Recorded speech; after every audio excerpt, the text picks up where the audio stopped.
Thank you, Justice.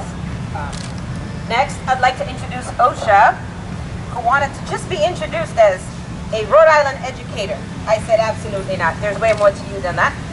So we're going to go with a fervent passion for inner city transformative education. My beloved child, OSHA.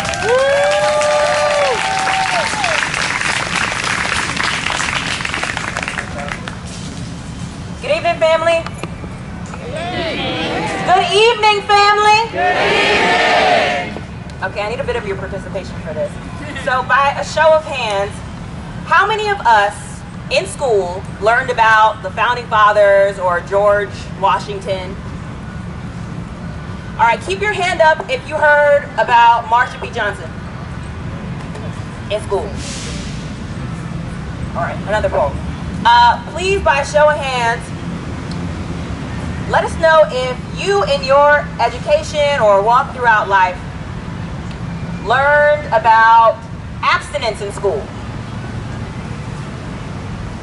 Okay, so either keep your hand up or put your hand up if you learned about sexual identity in affirming ways or ways that allowed you to see many iterations of what love can look like in positive framing that let you explore your identity and understand the fluidity of identity throughout life.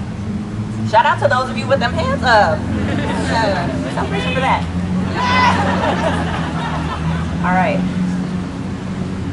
As an educator, it is blaringly loud by your showing of hands and apparently clear that we failed to make sure that Dyke, trans, people of color, their experiences are reflected among the curriculum, among the stories, the narratives that we tell, about what we prioritize, what we value, because we send our youth, we send our loved ones, we send our community into the world feeling as though there's something to be ashamed of.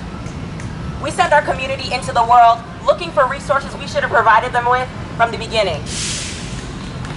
So what I'm asking for us to do today is to use not just your voice, not just your presence as you have done today, but your intentions and your actions, align them around the community. Think about how you can decenter your own experience for the collective. So for me, as I was introduced, I'm an educator. I use she, her pronouns. I experience gender in a unique way. And I recognize that my experiences of marginalization are not the only experiences of marginalization. I want to amplify the fact that others experience things that I will never understand as a Black queer woman. That is important to name because we are oftentimes looking at our experiences. When I think of the experience of Black queer trans women, I recognize that there are things that I will never understand, fears I will never hold in my heart because those are shoes I've never walked in. So lifting up the voices of those who have, for the space that they deserve, that history has owed them, it is our time now to not just memorialize those who have passed, but make room for those who are present.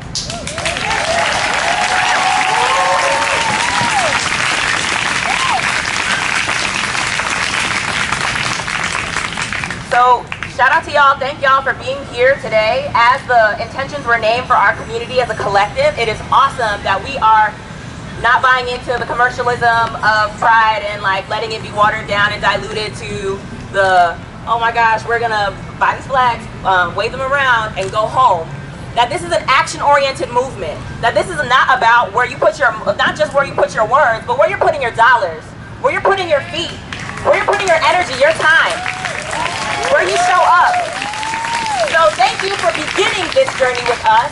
Thank you for beginning this walk, this collective, this community. And thank you for continuing, because I'm sure that we're all checking our intentions now and thinking, okay, so what does it mean to start here? Because this is not the finish line. This is not even the beginning. This is a journey, a narrative, a collective that stands on the shoulders of our ancestors. So we thank them, we pay homage to them, and we recognize that this is something that goes beyond our showing up to this moment, this evening, for this one march. This is about continuing this collective struggle for everyone, the collective's rights, collective's visibility. Everything that Justin's just named is our collective weight to bear. So I'm asking you to again reflect on that intention and then to join me in what has been the rallying cry time and time again. The words of Assata Shakur, her chant, if you are familiar with it, I'm going to ask you to repeat it after me each line, and we're going to repeat it twice. And you got to put everything you got into it. Thank your ancestors for the existence that you have right now.